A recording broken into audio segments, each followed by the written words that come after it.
Egaa har'a haala coronavirus'n irra jiru wal wajjin mari'anna. Akka hakiima critical care pay medicine irratti hojjetu tokkotti waan jiru experience jiru si share nu goota. Egaa mee haala virus'n amma irra jiru addunyaan irra jirtu muraasa kaasne biyya keenya keessattis maal fakkaata? Virus'n kun badaa jira moo tatamsa inni isaa moo hammaachaa jira kan jedhu walii wajjin alaallume. Addunyaa irratti daataan amma jiru koronaan kun al tokko ol ka'ee amma gadi bu'ee amma isa ala lammaffaa ol ka'uu irra jira jiru. Keessaas gara Ameerikaattis baay'inni guyyaa guyyaatti namni koronaadhaan qabamee argamu akkasumas guyyaa guyyaatti namoonni sababa dhibee koronaa kanaan lubbuu isaanii dhaban baay'ee ol ka'aa jira. Amma keessumaa naannoo Ameerikaatti kan kaasamaa jiru kan amma ammaatti illee galmeeffamee hin beeknedha guyyaatti kan isaan argaa jiranii. Kanaaf baay'ee ol ka'aa jira. Biyyoonni baay'een irra deebi'anii cufaa jiru. Biyya hojii guutummaan guutuutti biyya isaanii cufaa jiru. Kanaaf second wave jedhamu kan immoo sadarkaa dambalii lammaffaa weerara kanaarra jira addunyaanii. Biyya keenya yoo ilaalle haalli qorannoo isaa baay'ee kan amansiisu ta'uu baate iyyuu ammas akkuma ol ka'etti akka jirudha.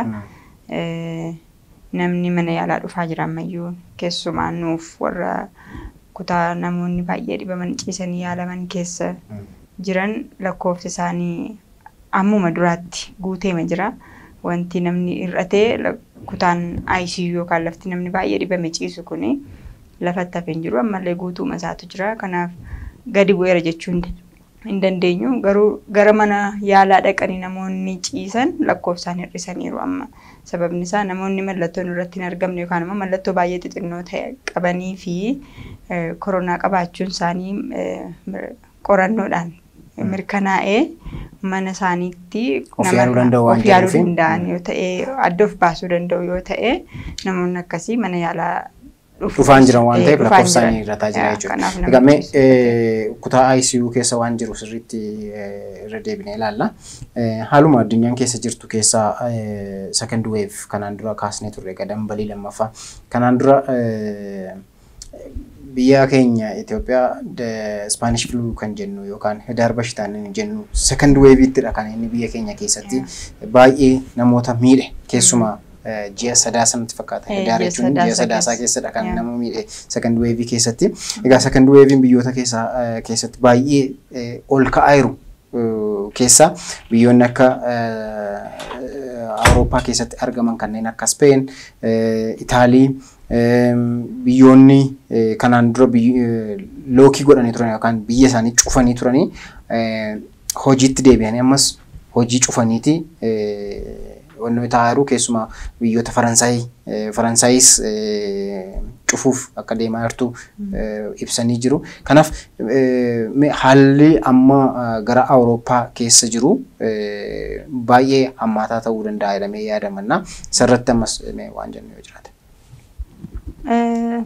Egaa akka isaaniinis akkuma miidhaa jiru akka dabalaa jiru daataan isaan biraa dhufu hin mul'isa. Isaan irraa ilaallee nun immoo maal irraa barannaa yookaan maal eeguu qabna isa jedhudha kan nun ilaaluu qabnu. Hamma ammaatti inni ilaalame maybe keessumaa Finfinneedhaa ala guutummaa biyyattii keessa akka faca'ee jirudha. Garuu miidhaan isaa baay'ee namootatti mul'anne. Namoonni maatii keessaa jalaa fudhatee nama baay'ee jaallatan kan dhabanii miidhaan isaa sirriitti dhukkubbiin isaatti dhaga'amuu danda'a. Namoonni kana hin argine yookaan immoo hojjetaa fayyaa ta'anii namni dhuguma koronaa kanaan miidhamaa jira jedhanii namoonni arguu hin dandeenye yookaan carraa arguu hin arganne hammam koronaan akka miidhaa jiru hubachuu dhiisuu danda'u. Akkuma ati jette Spanish flu irraa immoo dhibee sadaasaa sanarraa immoo kaanee barachuu kan qabnu tarii second wave yookaan dambalii lammaffaa ta'ee inni dhufu koronaan isaan madarbe kana caalaa kana booda miidhaa kana caalu fidee dhufuus danda'u mala. Kanaaf wanti beekamaan hin jiru of dursinee yoo of eegganne garuu gatii itti baasnu hin qabnu. Of eeggannoon gatii hin qabu. Of eeggannoodhaanii hamma ta'e of oolchuun ni danda'ama taasisa jirudha. Mee gara kutaa ICU fi koronaa maal fakkaata kan jedhu alaallu. Egaa hospitaala Pheexroosii hojjetta. Hospitaala Pheexroos keessatti tootaalii manni yaalaa suni namoota koronaadhaan dhibamanii fi kan inni gadhiifamee jiru. Dedikeetii kan ta'ee jiru. Mee haalli kutaa ICU keessa jiruu fi dhibeen koronaa maal fakkaata? Sababiin isaa kana maaliifan kaasaa asii ka'ee hamma lixa Oromiyaa deemeen ture dhiyeenyuma kana. So namoonni koronaan akka soba ta'etti, akka poolitikaa ta'etti, akka hin jirretti, akka soba ta'ettidha kan isaan kaasaa jiran. Isin namoonni koronaa irra hojjettan waa'ee koronaa maal jettu? Maal isin irraa dhaga'an? Nuuf koronaan dhugaadha. Koronaan sobas miti, oduus miti, gowwomsaas miti. Guutuu hospitaalli keenya tajaajila hundumaa kenna ture. Amma hojii hundumaa ergi cufnee ji'a 6 ol ta'eera. Koronaa makanaa fi dedikeetidii ta'eef kenneera. Jalqaba eekkaa kotobee ture. Sattaanee eekkaa kotobeen akkuma guuteen Pheexroos kan warra koronaa qabaachuun isaanii mirkanaa'an fudhachuu kan jalqabe. Isa dura warra shakkaman qofa cibsina turre. Booda warra shakkaman yoo isaanii qorannoon isaanii pozitiivii ta'uu lafatti geessinu waan dhabneef achumaan bukkeetti warra pozitiivii ta'an warra qorannoon isaanii mirkanaa'e fudhachuutti fufne amma warra pozitiivii ta'an qofa fudhataa jirra. Kanaaf ji'ootan 5 darbaniif nuuf koronaan waanuma dhugaadha waan jirudha. Nama koronaarraan kan ka'e dhibee tokko ta'uun qabaatiin namni umuriin isaa baay'ee ijoollee ta'ee dhibee tokkoyyuu kan kanatu ajjeese waan jennu kan hin qabne koronaa ma qofa dhukkubsatee namni dhufee nu biratti lubbuu isaa dhabaa waan jiruuf koronaa soba jechuu hin dandeenyu. Namoonni dhufanii lubbuu isaanii dhabaniiru. Namoonni sun immoo maatii qabu. Kanaaf kan maatii dhabee jira, kan nama baay'ee jaallatu dhabee jira. Kanaaf nuuf koronaan akka inni dhukkubuma sirrii ta'etti fudhataa jirra. Keessumaa ICU keessatti namoota hojjetaniif immoo maybe bara jireenya keenya keessatti hojii kennaa yaalaa nuun kenninu keessatti isa baay'ee nu miidhee darbe jennee kan nu kaasnu.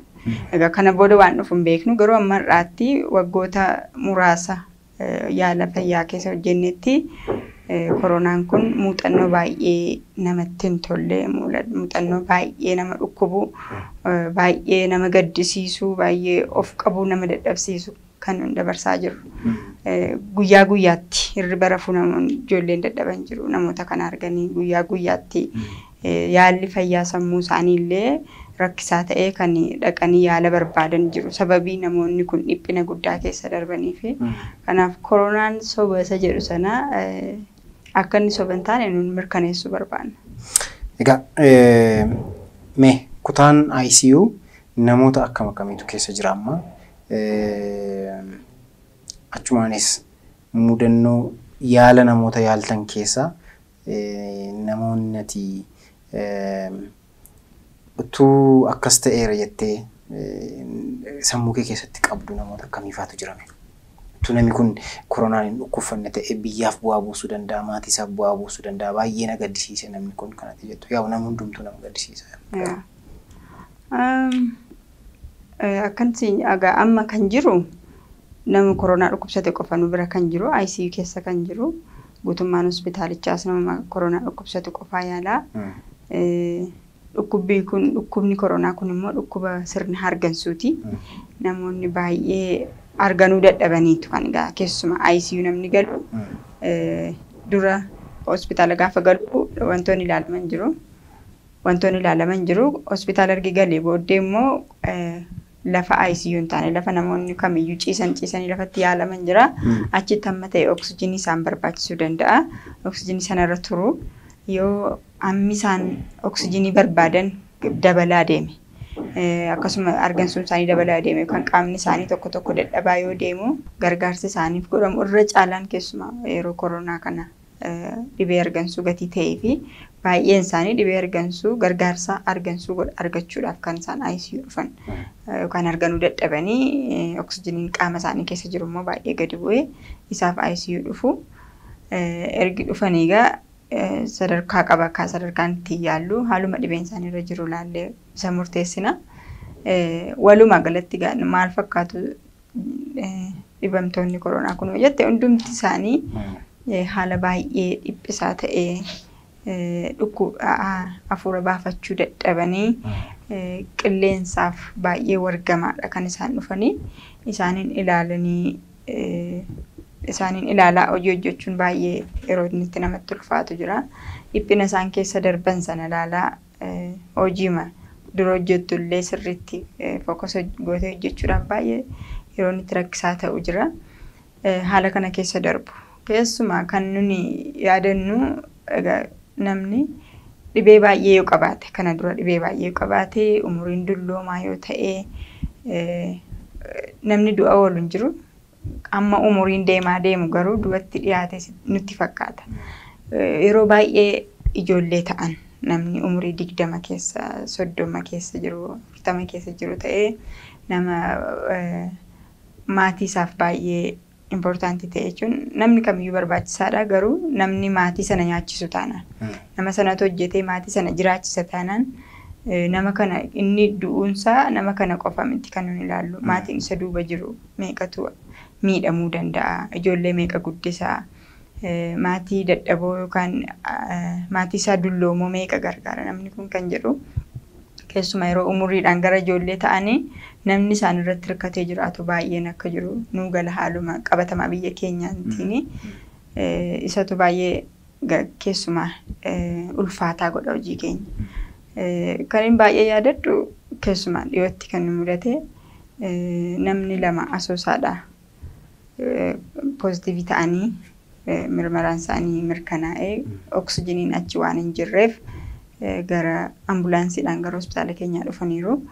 Inni tokko baay'ee ijoolleedhaan inni tokko immoo akkuma jaarsaati. Egaa akka carraa ta'ee isaan akka umuriidhaan sokkanii dhibeen isaanii baay'ee cimee ICU ga'anii garuu fooyya'anii gara kutaa warra dhibeen isaanii gadi bu'aatti darbaniiru. Inni yaangiidha jennu kun inni baay'ee ijoolleen kun garuu umuriin isaa 32 ulfaatina qaamaa hammaa ol ta'een qabu. Dhibee beekamaa tokko iyyuu hin qabu. Koronaa irraa kan hafe mucaan kun dhibee kan biraa hin qabu. Garuu gargaarsa biyyattii keessatti jiru keessaa wanta hamma godhamuuf danda'u hundumaa goonee fi torban tokkoof guyyaa 2 booda lubbuu isaa oolchuun hin danda'amne. Mucaan kun inni akka carraa ta'ee asoosaadhaa as ga'uun isaayyuu miiraakilii ture nuuf. Amma kana tiraafilii godhee yeroo dhufu karaatti lubbuun darbuu danda'a. Keessumaa oksijinii dhabuu wajjin yeroo ilaalamu garuu carraa as ga'uu argateera. Oksijinii argateera. Carraa maashinii ittiin hafuura baafatan hin gargaaramu argateera. Gargaarsi dabalataa fakkeenyaaf somba isaa keessatti baay'ee qilleensa waan kuuseef sarjiniin yookaan ispeeshaalistiin baqaqsanii yaalu bukkee cinaacha isaa kanarraan haala ittiin qilleensi bahuu danda'u baqaqsuudhaan hojjetameeraa fi gargaarsi guddaa jedhamu biyyattii keessatti jiru hundumtuu godhamee fi garuu lubbuu isaa oolchuu hin danda'amne. Mucaa kana yoomiyyuu waan irraanfannu miti sababni isaa hundumti keenya yeroo ilaallu umuriin keenya isatti dhiyoodha. Qaamaanis sirna fayyaatiinis baay'een keenya akkuma isaati. Kanaaf nu keessaa tokko ta'uu danda'a mucaan siree kanarra jiru jechaa turre hundumti keenya hojjettoonni fayyaa isa yaalaa turrenna. Isa hundumti keenya yaadanna garuu hunduma isaaniiyyuu maqaa isaanii wajjin beekna namoota sababa koronaatiin dhabne kana maqaa isaaniitiin illee yaadanna haala isaan keessa darban hundumaa akka suuraatti sammuu keenya keessatti pictured ta'a. Kanaaf baay'ee ulfaataa dabarsa. Baay'ee ulfaataadha hojii keessanis ulfaataa godha akkasumas haala namoota dhukkuba kanaan baay'ee dhiphatanii ulfaataa akkan ta'e argisiisa wanti kuni. Egaan daawwattoota keenya turtiin keenya har'aa waa'ee koronaa irratti dubbachaa jirru kana fakkaata.